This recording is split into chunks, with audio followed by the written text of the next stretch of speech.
வாழ்க வளமுடன். எல்லாருக்கும் வணக்கங்க. எல்லோரும் நலமாக இருக்கீங்களா நண்பர்களே? இந்த பதிவில் நம்ம பார்க்கக்கூடியது வரக்கூடிய பங்குனி மாதத்தில் மகர ராசியில் பிறந்த நண்பர்களுடைய வாழ்க்கையிலையும் வாழ்வாதாரத்திலையும் இந்த பிரபஞ்சமானது எந்த மாதிரியான மாற்றங்களை தரப்போகுதுன்றது பற்றி தானுங்க முழுமையாக பார்க்க போகிறோம் இந்த பதிவில். பங்குனி மாதம் 1ஆம் தேதி வியாழக்கிழமை அதிகாலை, குருவாரம் சொல்லக்கூடிய வியாழக்கிழமை அதிகாலை பரணி நட்சத்திரத்தில் 3வது பாதத்தில் 20 டிகிரி மேச ராசியில் கும்ப லக்னத்தில் இந்த மாதம் பிறக்கப்படுது.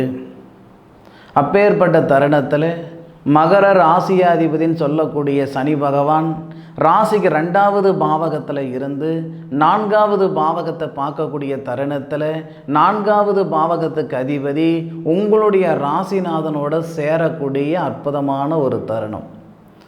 சனி பகவான் செவ்வாய் 2 இணைவு சரியில்லையே சார், அது எப்படி சார் சரியாக இருக்குன்னு சொல்கிறீங்க அப்படின்னா, உங்களுடைய ராசிக்கு 11வது பாவகத்துக்கு அதிபதி லாபஸ்தானாதிபதி, 4வது பாவகத்துக்கு அதிபதி செவ்வாய் சுபஸ்தானாதிபதி, 2வது பாவகத்தில் தனஸ்தானத்தில் இருந்து செவ்வாய் தன்னுடைய சுய நட்சத்திரத்தில் ஏறுறார்.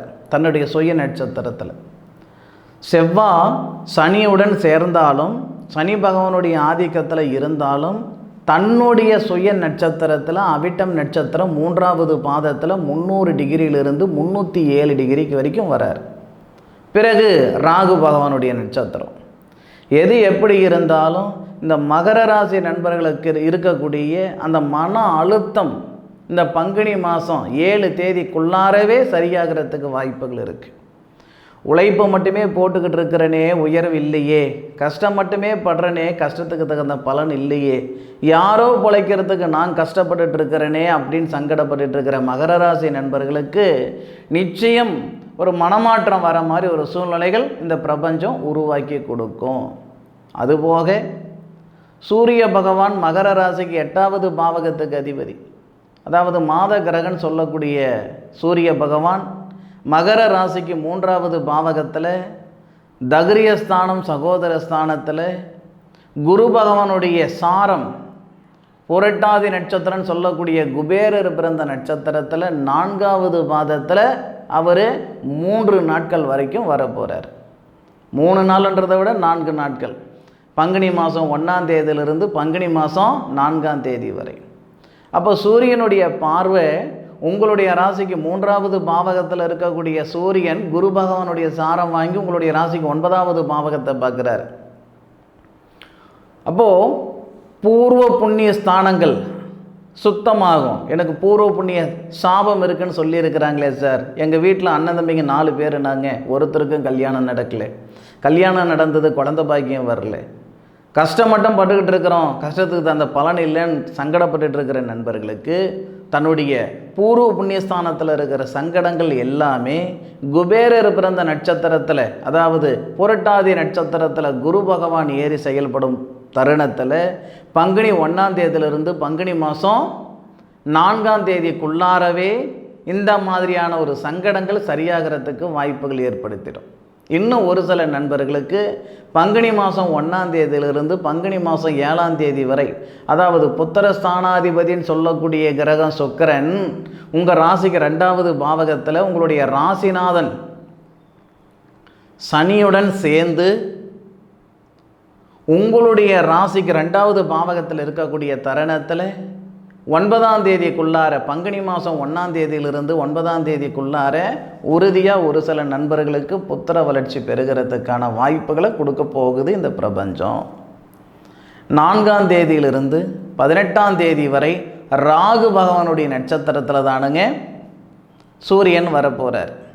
ஏற்கனவே உங்களுடைய ராசிநாதனான சனி பகவான், மகர ராசிக்கு சொந்தக்காரர் சனி பகவான் ராகு பகவானுடைய நட்சத்திரத்தில் தானே இருக்கார். சதய நட்சத்திரத்தில் 317 டிகிரியில் இருக்கிறார். சதய நட்சத்திரம் 4வது பாதத்தில். அந்த தருணம் உங்கள் ராசியாதிபதி ராசிக்கு 4வது பாவகத்தை பார்க்கக்கூடிய தருணம், சூரிய பகவான் உத்திரட்டாதி நட்சத்திரம் சனி பகவானுடைய நட்சத்திரத்தில் ஏறக்கூடிய தருணம். இந்த மாதிரி ஒரு சூழலில் உங்களுடைய உத்தியோகத்தில் மாற்றங்கள் வரும்.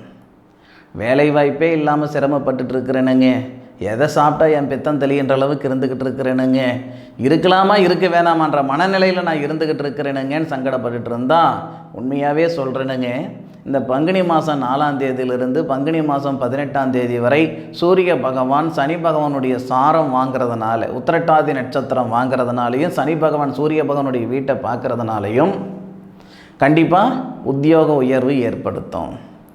உத்தியோகத்தில் சிக்கல் இருக்குது, வேலையில் சிக்கல் இருக்குதுன்னா அந்த சிக்கல் சரியாகும். வேலை வாய்ப்பே இல்லாமல் இருக்குதுங்க அப்படின்னா ஒரு வேலை வாய்ப்பு உருவாகும். ஒரு நிம்மதி சந்தோஷம் வர மாதிரி ஒரு சூழ்நிலையை உருவாக்கி கொடுக்கக்கூடியது பங்குனி 4ஆம் தேதியிலிருந்து பங்குனி 18ஆம் தேதி வரை சூரிய பகவான் சனி பகவானுடைய சாரம் வாங்கி சனி பகவானுடைய சாரத்தில் அவர் பயணிக்கக்கூடிய தருணம் சாதகமாக இருக்கும். அதுபோக 18ஆம் தேதிக்கு மேற்கொண்டு 18ஆம் தேதிக்கிலிருந்து 31ஆம் தேதி வரை புதனுடைய சாரத்தில், புதனுடைய நட்சத்திரத்தில் சூரிய பகவான் வரார். 6வது பாவகத்துக்கு அதிபதி புதனுடைய நட்சத்திரத்தில் 8வது பாவகத்துக்கு அதிபதி வரார். அப்போது ஒரு மண்ணு மனையில் இருக்கிற சங்கடங்கள் எல்லாம் சரியாகும். வாங்கின சொத்தை விற்க முடியலிங்க, இல்லை விற்ற இடத்துல பணம் வாங்க முடியலிங்க, இல்லை வாங்கின மண்ணில் பிரச்சனைகள் ப்ராப்ளம் இருந்துக்கிட்டு இருக்குதுங்கன்னா, இந்த ருணரோக சத்துருஸ்தானாதிபதி இல்லைங்களா புதன், அந்த புதன் நீட்சமடைவார். சத்துருஸ்தானாதிபதி நீட்சமடைவார். நம்மளுடைய முன்னேற்றத்துக்கு முட்டுக்கட்டையாக இருக்கிற செயல் எல்லாமே அந்த நேரத்தில் சரியாயிடும். 6வது பாவகத்துக்கு அதிபதி சூரிய பகவானோட சேர்ந்து அஸ்தமனம் ஆவார், நீட்சம் அடைவார், அதுபோக வக்ரம் அடைவார். அப்போ 6க்குடையவர் பலவீனம் ஆகிடுவார். நமக்கு இருக்கக்கூடிய நம்ம மேலே இருக்கக்கூடிய அந்த நெகட்டிவ் எனர்ஜி, 2வது மனசாலுடைய பொறாமை, நம்மளுடைய முன்னேற்றத்துக்கு முட்டுக்கட்டையாக இருக்கிற செயல்கள், இது எல்லாமே நமக்கு அந்த நேரத்தில் கம்மியாகி போயிடும். அப்போது பங்குனி மாதம் 18ஆம் தேதியிலிருந்து பங்குனி மாதம் 31ஆம் தேதி வரைக்கும் புதனுடைய நட்சத்திரமான ரேவதி நட்சத்திரத்தில் சூரிய பகவான் வரார். ஆனாலும் அதாவது கிட்டத்தட்ட 344 டிகிரிலேருந்து 347 டிகிரியிலிருந்து 360 டிகிரி வரைக்கும் வருவார் சூரிய பகவான் ரேவதி நட்சத்திரத்தில். அந்த நேரத்தில் உங்களுக்கு முன்னேற்றத்துக்கு முட்டுக்கட்டியாக இருந்த செயல்கள் அது சரியாகும்னு சொன்னனுங்க. உடம்பில் இருக்கிற நோய் நொடிகள் சரியாகும். நம்ம எதிர்பார்த்துக்கிட்டு இருந்த விஷயங்கள் சேரும். அதுலேயும் பங்குனி 19ஆம் தேதியிலிருந்து பங்குனி மாதம் 27ஆம் தேதி வரைக்கும் அந்த புதன் வக்ரத்தில் வராரு. வக்ரத்தில் எந்த பாவகத்துக்கு வராருன்னா 4வது பாவகத்துக்கு போவார். அந்த 8 நாள்லேயே வக்ரம், முன்னுக்கு போயிட்டு பின்னுக்கு வந்துடுவார். இரும்பு தொழில் செய்கிற நண்பர்களுக்கு இந்த நேரம் நல்லா இருக்கும், ரொம்ப உகந்ததாக இருக்கும். காசு பணம் ஒரு ஷேர் மார்க்கெட்லேயோ இல்லை ஏதாவது ஒரு இடத்துல காசு பணம் போட்டு ஏன்டா போட்டோம், எதுக்கடா போட்டோம், எப்படா போட்டோம் அப்படின்ட்டு மன சங்கடத்தில் இருக்கிறீங்க, மன குழப்பத்தில் இருக்கிறீங்க, மன அழுத்தத்தில் இருக்கிறீங்கன்னா, அந்த புதன் வக்ரமாக இருக்கக்கூடிய தருணத்தில் அந்த 8 நாளில் கண்டிப்பாக நிச்சயமாக ஒரு மிகப்பெரிய மாற்றங்கள் இந்த மகர ராசி நண்பர்களுக்கு ஏற்பட தான் போகுது. எது எப்படி இருந்தாலும் மகர ராசி நண்பர்களுக்கு வர பங்குனி மாதத்தில் மாற்றங்கள் வர்றது உறுதி. உண்மை இல்லாமல் ஒரு விஷயங்கள் சொல்லிட மாட்டேனுங்க. ஒரு கிரகம் எந்த பாவகத்தில் இருக்குது, அந்த பாவகத்தில் யாருடைய சாரத்தில் இருக்குது, எத்தனை டிகிரியில் இருக்குது, மாதம் பிறக்கப்படுறது என்ன, மாதம் பிறக்கப்படக்கூடிய நட்சத்திரம் என்ன, ராசி என்ன, லக்னம் என்ன, திசை என்ன, புத்தி என்ன, எல்லா கிரக அமைப்புகளும் ஆராய்ச்சி தான் உங்களுக்கு பலன் கொடுக்குறேனுங்க. ஏதோ ஒன்று சொல்லிட மாட்டேனுங்க. இதோ ஒரு கமெண்ட்டில் சொல்கிற மாதிரி, ஐயா உருட்டுங்க, நல்லா உருட்டுறீங்க அப்படின்னு ஒரு நண்பர் கேட்டிருந்தார். அதுக்கு என்ன அர்த்தம்னு எனக்கு தெரியல. ஆனால் ஒன்றே ஒன்று சொல்கிறேனுங்க, எந்த ஒரு ஜோதிடரும் தப்பாக சொல்லணும் அப்படின்ட்டு உங்களுடைய நேரத்தை வீணாக்க மாட்டார். ஜோதிடம் தெரிஞ்சவங்க அவங்க எப்படி சொல்கிறதுன்னா பொய்யா இருக்க மாட்டாங்க. பொய்யா இருக்கிறவன் ஜோசிகாரனாக இருக்க மாட்டான். ஏன்னா கடவுளுக்கு அடுத்தது ஜோதிடர்கள் தான் நம்புவாங்க. ஒரு திருமணத்துக்கு பொருத்தம் பார்க்குறோம், இல்லை திருமணத்துக்கு நாள் குறிக்கிறோம், ஏன் தவசம் செய்கிறதுலேருந்து எல்லாத்துக்கும் ஒரு ஜோதிடரை சாமானியான மக்கள், கண்டிப்பாக ஒரு நார்மலாக இருக்கக்கூடிய மக்கள் நம்புவாங்க. அவங்க சொல்கிறத கேட்டு தான் செயல்படுவாங்க. அப்படி எப்பேற்பட்ட இடத்துல இருக்கக்கூடிய ஜோதிடர் கண்டிப்பாக தப்பு பண்ண மாட்டாங்க, தப்பு பண்ணக்கூடாது. தப்பு பண்ணுறவங்க ஜோசிகாரனாக இருக்க முடியாது. நான் சொன்ன பலன்கள் மகர ராசி நண்பர்களுக்கு நிச்சயம் ஏற்படும். மகர ராசியில் பிறந்த உங்களுக்கு கொஞ்சம் அந்த திசா புத்தி, உங்களுடைய சுய ஜாதகத்தை கொண்டு கொஞ்சம் மாற்றங்கள் வரலாம். ஆனாலும் மகர ராசி நண்பர்களுக்கு மாற்றங்கள் வருது உறுதி.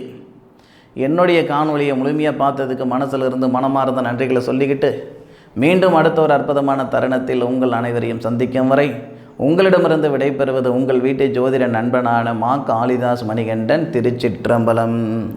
வாழ்க வையகம், வாழ்க வளமுடன்.